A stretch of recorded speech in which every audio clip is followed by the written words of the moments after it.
김길자 권사입니다. 시편 78편입니다. 내 백성이여 내 율법을 들으며 내 입음 아래 귀를 기울지어다.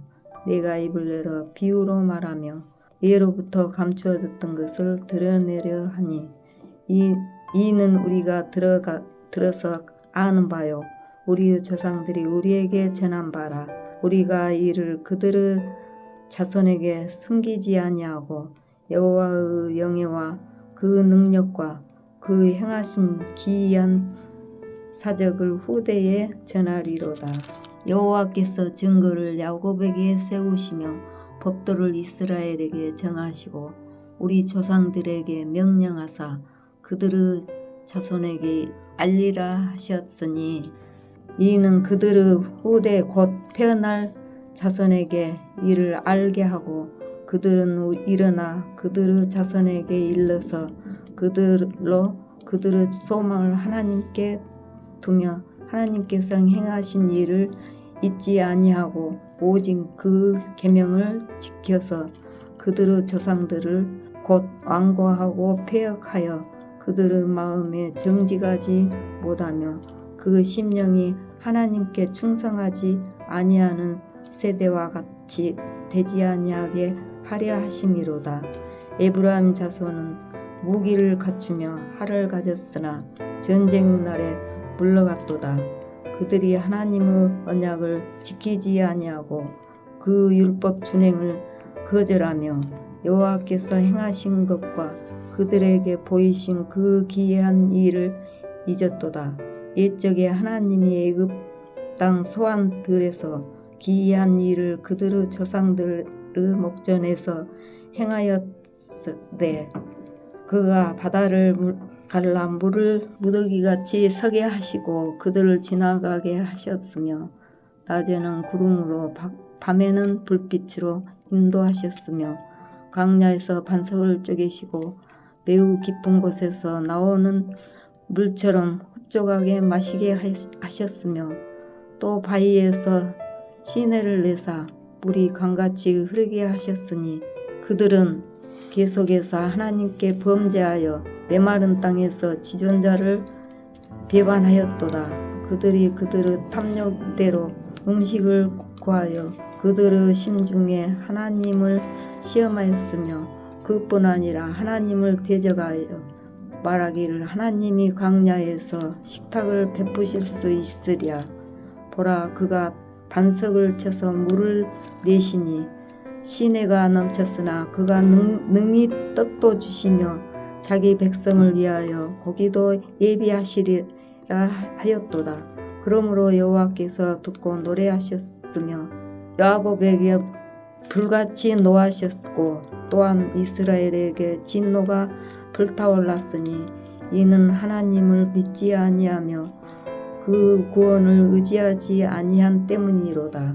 그러나 그가 이의 궁창을 명령하시며 하늘문을 여시고 그들에게 만나를 비같이 내려 먹이시며 하늘 양식을 그들에게 주셨나니 사람이 힘센 자의 떡을 먹었으며 그가 음식을 그들에게 충족히 주셨도다. 그가 동풍을 하늘에서 일게 하시며 그 권능으로 남풍을 인도하시고 먼지처럼 많은 고기를 비같이 내리시고 나는 새를 바다의 모래같이 내리셨도다.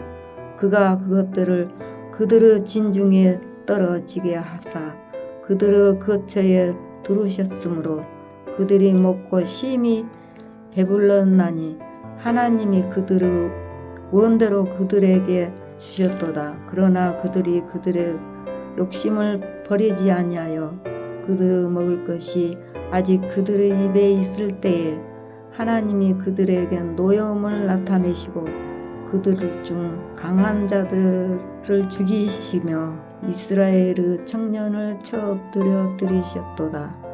이러함에도 그들은 여전히 범죄하여 그 기이한 일들을 믿지 아니하였으므로 하나님이 그들의 날들을 헛되이 보내게 하시며 그들의 횟수를 두려움으로 보내게 하셨도다. 하나님이 그들을 죽이실 때에 그들이 그에게 구하여 돌이켜 하나님을 간절히 찾았고 하나님이 그들을 반석이시며 지존하신 하나님이 그들의 구속자이심을 기억하였도다. 그러나 그들이 입으로 그에게 아첨하며 자기 혀로 그에게 거짓을 말하였으니 이는 하나님께 향하는 그들의 마음이 정함이 없으며 그 언약에 성실하지 아니하였음이로다. 오직 하나님은 긍휼하심으로 죄악을 덮어주시어 멸망시키지 아니하시고 그 진노를 여러 번 돌이키시며 그 모든 분을 다 쏟아내지 아니하셨으니 그들은 육체이며 가고 다시 돌아오지 못하는 바람임을 기억하셨음이라. 그들이 광야에서 그에게 반항하며 사막에서 그를 슬프시게 함이 몇 번인가. 그들이 돌이켜 하나님을 거듭거듭 시험하며 이스라엘의 거룩하신 이를 노엽게 하였도다. 그들이 그 권능의 손을 기억하지 아니하며 대적에게서 그들을 구원하신 날도 기억하지 아니하였도다. 그때에 하나님이 애굽에서 그 표적들을 소환들에서 그 징조들을 나타내사 그들의 강과 시내를 피로 변하여 그들로 마실 수 없게 하시며 새파리 떼를 그들에게 보내어 그들을 물게 하시고 개구리를 보내어 해하게 하셨으며 그들의 토산물을 항충에게 주셨고 그들이 수거한 것을 메뚜기에게 주셨으며 그들의 포도나무를 우박으로 그들의 뽕나무를 서리로 죽이셨으며 그들의 가축을 우박에 그들의 양떼를 번개불에 넘기셨으며 그 맹렬한 노여움과 진노와 분노와 고난 곧 재앙의 천사들을 그들에게 내려 보내셨으며 그는 진노로 길을 닦으사 그들의 목숨이 죽음을 면하지 못하게 하시고 그들의 생명을 전염병에 붙이셨으며 애굽에서 그 모든 장자 곧 함의 장막에 있는 그들의 기력의 처음 것을 치셨으나 그가 자기 백성은 양같이 인도하여 내시고 광야에서 양떼같이 지도하셨도다. 그들을 안전히 인도하시니 그들은 두려움이 없으나 그들의 원수는 바다에 빠졌도다. 그들을 그 성소의 영역 곧 그 오른손으로 만드신 산으로 인도하시고 또 나라를 그들의 앞에서 쫓아내시며 줄을 쳐서 그들의 소유를 분배하시고 이스라엘의 지파들이 그들의 장막에 살게 하셨도다. 그러나 그들은 지존하신 하나님을 시험하고 반항하여 그 명령을 지키지 아니하며 그들의 조상들같이 배반하고 거짓을 행하여 속이는 활같이 빗나가서 자기 산당들로 그 노여움을 일으키며 그들의 조각한 우상들로 그를 진노하게 하였음에 하나님이 들으시고 분내어 이스라엘을 크게 미워하사 사람 가운데 세우신 장막 곧 실로의 성막을 떠나시고 그가 그 능력을 포로에게 넘겨주시며 그 영광을 대적의 손에 붙이시고 그가 그 소유 때문에 분내사 그 백성을 칼에 넘기셨으니 그들의 청년은 불에 살라지고 그들의 처녀들은 혼인 노래를 들을 수 없으며 그들의 제사장들은 칼에 엎드러지고 그들의 가부들은 애곡도 하지 못하였도다. 그때 주께서 잠에서 깨어난 것처럼 포도주를 마시고 고함치는 용사처럼 일어나사 그 대적들을 쳐 물리쳐서 영원히 그들에게 욕되게 하셨도다. 또 요셉의 장막을 버리시며 에브라임 지파를 택하지 아니하시고 오직 유다 지파와 그가 사랑하시는 시온산을 택하시며 그 성소를 산은 높음같이 영원히 두신 땅같이 지으셨도다. 또 그 종 다윗을 택하시되 양의 우리에서 취하시며 전 양을 지키는 중에서 그를 이끌어내사 그 백성인 야곱 그 소유인 이스라엘을 기르게 하셨더니 이에 그가 그들을 자기 마음의 완전함으로 기르고 그 손의 능숙함으로 그들을 지도하였도다. 하늘에 계신 우리 아버지여, 이름이 거룩히 여김을 받으시오며 나라가 임하옵시며 뜻이 하늘에서 이룬 것 같이 땅에서도 이루어지이다.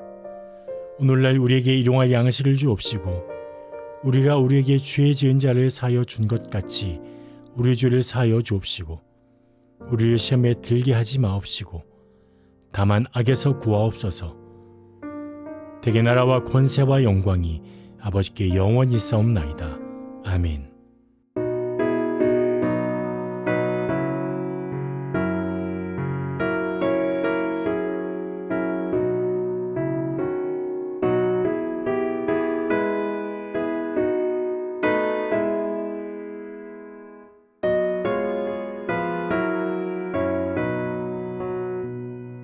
내 맘이 낙심되며 근심에 눌릴 때 주께서 내게 오사 위로해 주시네. 가는 길 캄캄하고 괴로움 많으나 주께서 함께하며 내 짐을 지시네. 그네가 내게 족하네. 그네가 족하네. 이 괴로운 세상 지날 때 그네가 족하네. 희망이 사라지고 친구 날 버릴 때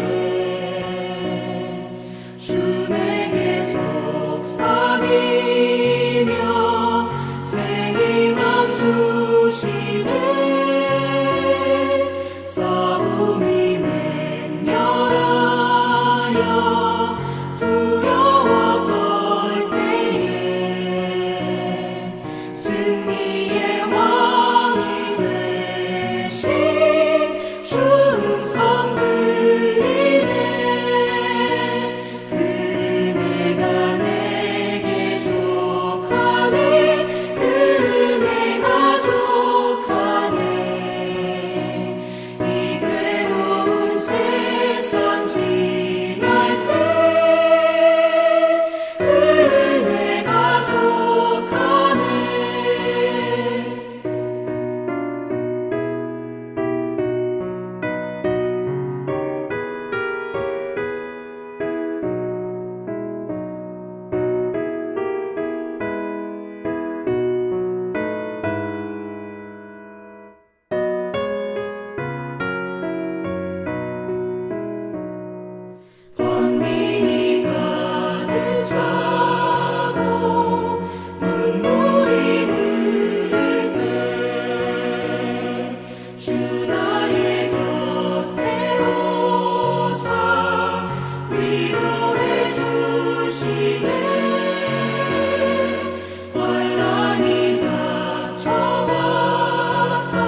마태복음 9장 6절에서 7절 말씀 함께 보도록 하겠습니다. 신약성경 13페이지입니다. 그러나 인자가 세상에서 죄를 사하는 권능이 있는 줄을 너희로 알게 하려 하노라 하시고 중풍병자에게 말씀하시되 일어나 내 침상을 가지고 집으로 가라 하시니 그가 일어나 집으로 돌아가거늘. 아멘. 마태복음 8장에서 9장까지의 내용을 보시면 예수께서 이 땅에 오셔서 인생의 다양한 문제를 해결하실 분이시라는 것을 강조하고 있습니다. 마태는 특별히 기적의 사건들을 동시에 연이어서 언급하면서 바로 주님께서 메시아 되시고 인생의 다양한 문제, 죄를 포함한 다양한 문제를 해결할 분이시라는 것을 강조하고 있다는 것입니다. 특별히 9장의 첫 번째 사건으로 중풍병자 치유 사건이 나옵니다. 이 사건을 통해서 우리가 주목해 봐야 될 두 가지 내용이 있습니다. 그것은 무엇이냐면 주님께서 어떠한 분이신지를 드러내고 있습니다. 첫 번째로는 주님은 죄사함의 권능을 가지고 계시는 분이십니다. 그리고 두 번째로는 동시에 전능하신 창조주 하나님이시라는 것을 드러내고 있다는 것입니다. 오늘 본문 2절 마지막 부분을 보시면 이런 내용이 나옵니다. 중풍병자에게 이르되 작은 자야 안심하라. 내 죄사함을 받았느니라. 죄사함을 선포하고 있죠. 하나님만이 하실 수 있는 죄사함을 선포하고 있습니다. 그리고 또한 동시에 5절에서 6절까지의 내용을 보시면 내 죄사함을 받았느니라 하는 말과 일어나 걸어가라는 말 중에 어느 것이 쉽겠느냐, 이거 질문을 하고 있는데 이 질문은 너무나 쉽죠. 인간에게 둘 다 이 두 가지 모두 다 불가능한 일입니다. 죄사함 선포와 그 죄사함 그 중풍병자를 낫게 하는 그 권능, 인간이 자기 마음대로 할 수 있는 권능이 아니라는 거죠. 이 불가능한 이 일을 주님께서 하신다.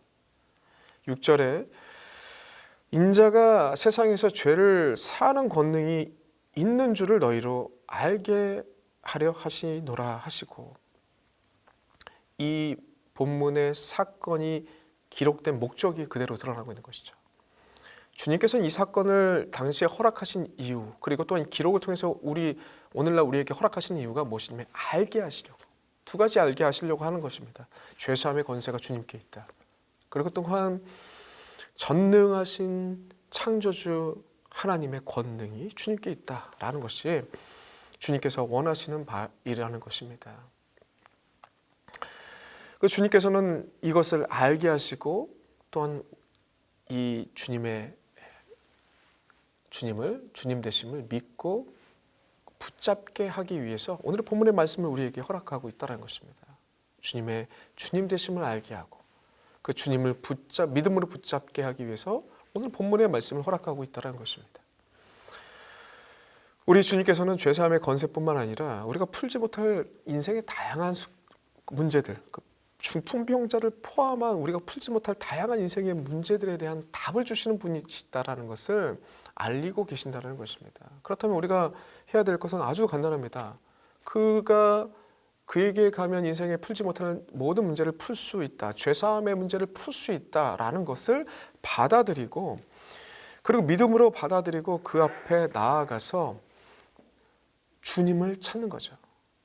약속된 그 주님을 찾고 만나기 위해서 몸부림치는 거, 그것이 우리가 해야 될 일이다라는 것을 본문은 얘기하고 있다는 것입니다. 마치 중풍병자처럼 우리가 몸부림치며 주님을 찾아야 된다. 그가 우리의 문제를 해결할 분이시라는 것을 바라보며, 그것이 믿음이라는 것입니다. 우리에게 죄사함의 권세는 없습니다. 인생의 복잡한 문제를 풀 능력도 없습니다. 다만 약속을 붙잡고 예배 때마다 주님을 찾고 기도할 때마다 주님의 응답을 구하고 찬송할 때마다 하나님의 임재를 구하는 것, 그건 우리가 할 수 있는 일입니다. 이것을 하는 것이요. 중풍병자처럼 이것을 우리가 해야 될 것입니다. 주님과의 만남이 우리에게 주도권이 있지 않기 때문에 그 만남과 응답이 언제 올지 모른다라는 그 막연함이 주는 답답함이 있을 것입니다. 그럼에도 불구하고 우리가 해야 될 것은 무엇이냐? 반드시 주께서 약속하신 바대로 우리를 찾아오시고 중풍병자를 고치셨던 그 주님께서 우리를 만나주시고 우리의 인생에 답을 허락하신 분이시라는 것을 믿고 몸부림치는 것, 그것을 우리가 해야 될 것이다. 이것을 오늘 본문의 말씀은 첫 번째로 우리에게 하고 있는 말씀이라는 것입니다. 두 번째로 우리가 해야 될 것은 무엇이냐? 믿음으로 모든 장애를 뛰어넘는 그런 경험들을 우리가 해야 될 것입니다. 이런 과정들이 있어야 된다는 것이죠. 우리가 본문의 내용을 보시면 중풍병자에게 있었던 어려움은 무엇입니까? 장애는 무엇입니까? 바로 드러나듯이 신체적 장애가 있죠. 사지를 제대로 못 쓰는 신체적 장애가 있습니다.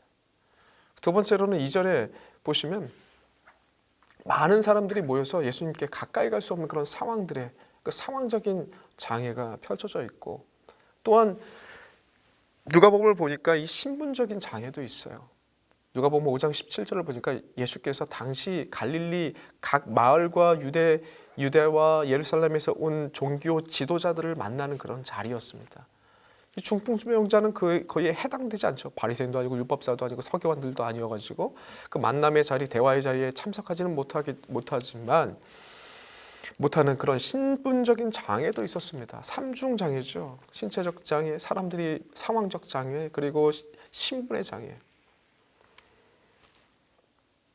이러한 삼중 장애와 함께 여러 가지 어려움과 한계의 내용들이 있음에도 불구하고 주님께로 가면 주님께서 반드시 나의 문제를 해결해 주실 것이라는 그 믿음의 몸부림이 오늘의 사건의 기적을 만들어낸 것입니다.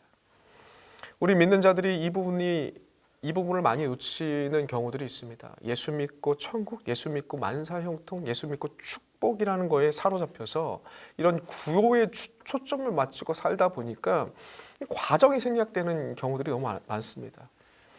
오늘 본문의 말씀처럼 중풍병자가 보이고 있는 믿음의 몸부림의 과정, 이 모든 장애를 뛰어넘는 몸부림의 과정, 신체적 장애를 뛰어넘는 몸부림의 과정, 상황적 장애를 뛰어넘는 몸부림의 과정, 신분의 장애를 뛰어넘는 몸부림의 과정, 이 과정 또한 하나님께서 받으시는, 영광스럽게 받으시는 믿음의 부분이라는 것을 우리가 많이 놓칩니다. 그냥 예수 믿고 좋은 것들만 얻고 끝나는 것들, 그렇지 않으면은 하나님이 살아계시지 않다, 하나님 어디 있느냐 원망하는 그런 가벼운 믿음으로 빠지기 쉽상인데 그게 아니라는 것이죠. 오늘 본문의 말씀처럼 예수 믿고 천국 맞습니다. 근데 그 예수 믿고 천국이 주어진 자의 삶의 여정들, 과정들, 그 과정들 가운데 믿음으로 넘어서야 될 그 장애들, 그 과정들을 귀하게 여기시는 분이 바로 주님이시다라는 것을 오늘 본문이 보여주고 있다는 것입니다. 사랑하는 성도 여러분, 우리 신앙에는 이러한 과정이 있어야 합니다. 이 믿음의 과정, 믿음을 가지고 몸부림치는 과정이 있어야 됩니다. 이 과정이 있을 때 4절, 오늘 본문의 4절의 내용처럼 당시 종교 지도자들의 외식됨이 드러나게 되고 패역함이 드러나게 되는 도구로 하나님께서 쓰시게 됩니다. 그리고 또한 이 과정이 있으므로, 믿음을 가지고 몸부림치는 이 과정이 있으므로 이것을 통해서 아무것도 아닌 병자가 8절의 모습을 보는 모든 무리가 두려워하는 일들로 쓰이고 하나님을 경외하는 일로 쓰이고, 그리고 주님이 하나님 되심을 전하는 거룩한 도구로 하나님께서 사용하고 있다라는 것을 오늘 본문이 보여주고 있다는 것입니다. 이 과정이 있으므로 하나님께서 8절에 이 영광을 받으시는 겁니다. 모든 이들이 하나님께 영광 돌리는 일, 이 영광 돌리게 되는 일이 이 믿음을 가지고 몸부림치며 장애들을 뛰어넘는 이 과정, 힘겨운 이 과정이 있었기에 하나님께서 이 모든 과정을 받으셔서 하나님의 영광이 드러나는 일로, 사건으로 사용하고 계신다라는 것을 오늘 본문이 보여주고 있습니다. 그러므로 하나님께서 죄사함의 권세를 포함한 인생의 다양한 문제를 해결해 주실 분으로 우리에게 예수님을 허락하셨다라는 것을 잊지 마시기 바랍니다. 이것을 알고 붙잡는 것이 아주 중요합니다. 그것이 믿음 생활이라는 것이죠. 그리고 매 예배 때마다, 기도할 때마다 우리가 해야 될 건 무엇이냐? 이 약속을 의지하여 주님께서 찾아오시길 소망하는 몸부림이 있어야 된다.